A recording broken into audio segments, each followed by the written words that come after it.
Hello, hello. Bienvenue à mon NutriTalk.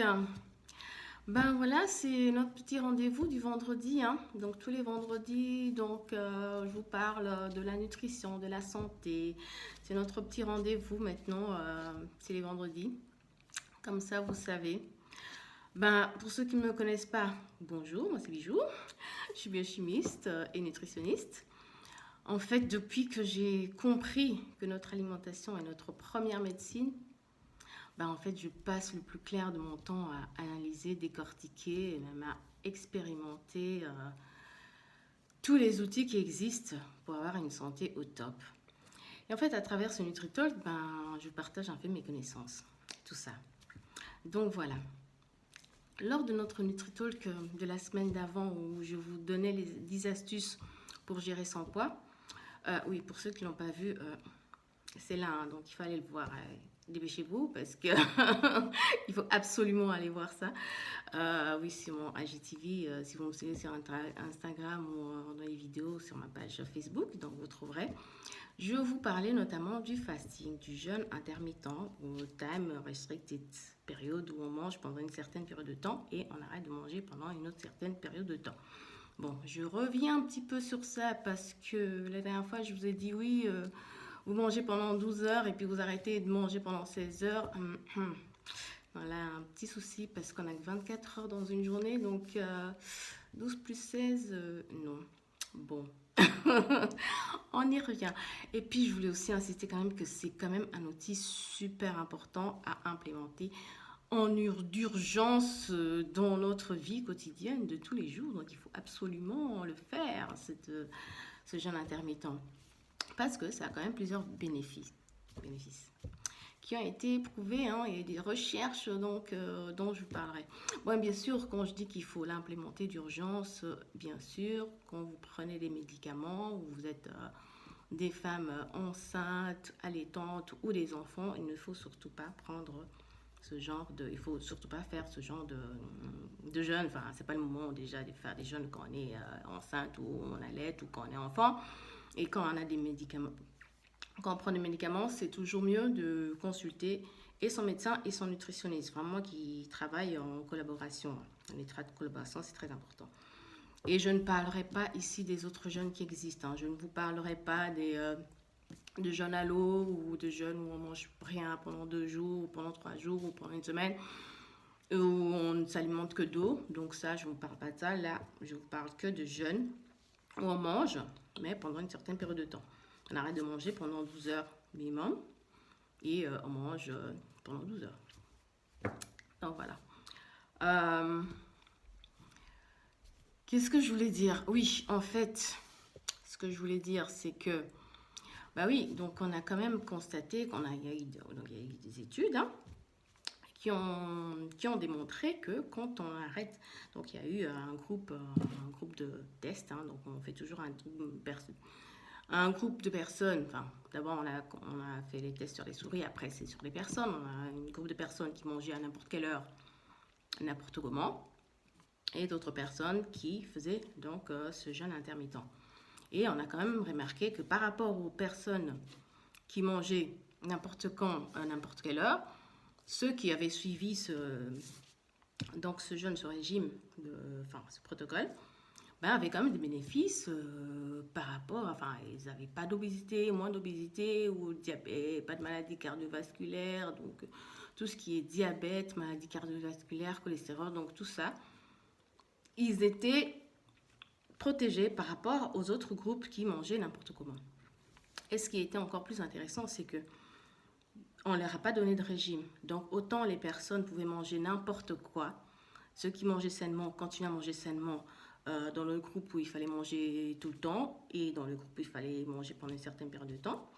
Et ceux qui mangeaient aussi n'importe comment, donc les calories vides, hein, comme je vous en parlais, avaient les mêmes bénéfices. Donc ce qui veut dire aussi, ce que ça veut dire, c'est que même quand vous mangez sainement, vraiment une bonne alimentation et tout ça. Donc venez chez moi, vous expliquerai c'est quoi la bonne alimentation saine. Mais si vous mangez tout le temps, bah, le corps en fait il se repose pas, même si c'est ma petite carotte à 23 h à minuit, juste un peu avant de manger, une petite banane, c'est pas grave, c'est un fruit.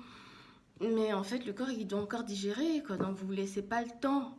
Alors que là, il a juste besoin un peu maintenant de s'occuper, de réparer, de tout ce qu'il faut faire. Voilà. Donc c'est pas bon. C'est comme quelqu'un qui est occupé à faire une autoroute et vous êtes là, les voitures passent tout le temps, tout le temps. Ben non, laissez-moi juste travailler. Ça n'ira pas. Donc avec le corps, c'est pareil. Il a vraiment besoin de ce temps de repos alimentaire pour réparer, pour se régénérer, pour tout ça. Et évidemment, comme j'ai expliqué, les autres fonctions digestives ne fonctionnent plus après 23 heures, enfin, après une certaine période de temps. Donc, tout ce qu'on mange, ben, on stocke aussi, donc c'est pas bon. Donc, on a vraiment besoin de faire ce jeûne. Et ce qui est plus important, évidemment, c'est de le faire dans les 12 heures, là, il faut garder au moins 3 heures avant de dormir où on ne mange pas. Donc, avant de dormir, dans les 12 heures de jeûne, il y a les 3 heures de jeûne qui doit être inclus dedans. Et évidemment, hein, ce que je voulais insister aussi, jeûne ne veut pas dire diète, quoi. Donc, on ne va pas en profiter en même temps, tiens, ben, on va diminuer aussi son alimentation. Puisqu'on fait un jeûne, ben, on fait aussi une diète.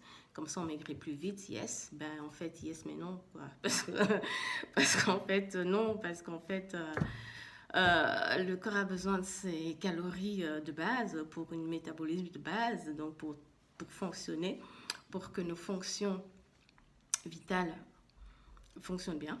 Ouais. Pour que ça fonctionne bien, je ne sais pas comment dire autrement, pour que oui, nos fonctions vitales puissent fonctionner d'une façon optimale, on a besoin de toutes nos calories par jour.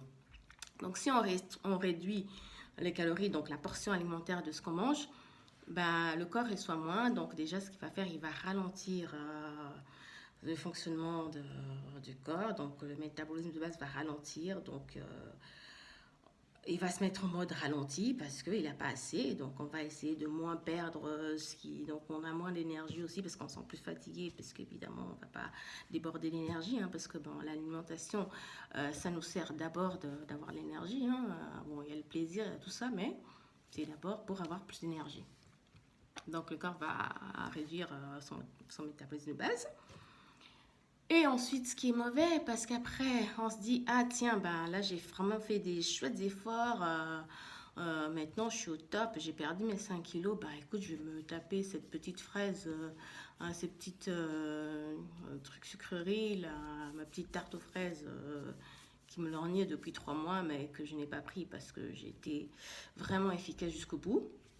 Et ce petit vin rouge, là, ou vin blanc ou rosé, tiens, bientôt les apéros qu'on pourra sortir, ben, un petit apéro, ben, le corps il va dire chouette, parce qu'on était en famine, le corps il était en famine, il n'y avait rien, on était, ben, quand on est en famine et que maintenant qu'il y a moyen, on stocke, donc on stocke ce qu'il y a, donc là il y a à manger, ben on va stocker parce qu'on ne sait pas si demain il y aura encore à manger ou pas. C'est ce qui est arrivé, hein, quand on était en confinement, les gens sont rués, bon c'était sur les PQ, bon je sais pas pourquoi, mais bon. Ils sont rués sur les choses pour stocker. Donc le corps, il fait pareil, il stocke. Il se dit, il y a eu famine. Là, maintenant, je stocke. Donc, je garde tout. C'est ça qui va se passer. Donc, on va se faire des petits trucs comme ça. Tiens, je me prends un petit ça, c'est pas grave, j'ai bien maigri. Ah ben, c'est pas grave, mais après on stocke, hop, on reprend ses kilos, c'est yo-yo, c'est ça, on regrossit, on remaigrit. Et aussi, ce qui va faire, c'est que ton métabolisme ne fonctionnera plus au top comme avant, donc il sera ralenti en fait. Le fait d'avoir un régime restrictif, ça ralentit aussi ton organisme à brûler plus, donc il brûle moins, il garde plus. Donc on fait autant de sport qu'on veut, ben on a en fait réduit notre métabolisme, donc voilà, c'est ça qui fait aussi. Donc fasting ne veut pas dire diète, hein, donc ça j'insiste sur ça. Il faut pas faire de diète, il faut manger vraiment à sa faim. Comme j'ai expliqué, lentement, plein de conscience, et bien se rendre compte que L'alimentation, ça sert à réparer, à nourrir notre organisme. Voilà, je voulais un peu, voilà, juste revenir vite sur ça. Donc, il y a des régimes maintenant. 12 heures, c'est, bon, les études en parlaient de 12 heures minimum, hein. Maintenant, il y a des gens qui font des fastings de 12 heures, de 14 heures, de 16 heures. Donc, on part de fasting 8-16, c'est-à-dire pendant 8 heures du temps, on s'alimente et pendant 16 heures du temps, on jeûne. Et c'est ça, en fait. Par exemple, donc, on commence à 9 heures et on termine à 17 heures. Ou alors, on commence à manger à 10 heures et on termine à 18 heures et après, on mange plus rien. Donc voilà, donc moi généralement j'essaie de faire 10-14 heures ou 12-12, hein, voilà. Mais 6 heures ou 8 heures, c'est bon, c'est pour les gens qui arrivent, hein, parce que là moi j'arrive pas, quoi. Donc voilà, je voulais juste te parler de ça, revenir sur ça, sur le jeûne intermittent. J'espère que c'était clair, j'espère que vous avez compris. Essayez de mettre ça en place dans votre vie quotidienne. Ça ne sera que bénéfice. Bisous, à la semaine prochaine. Portez-vous bien. Bisous, bisous, bye bye.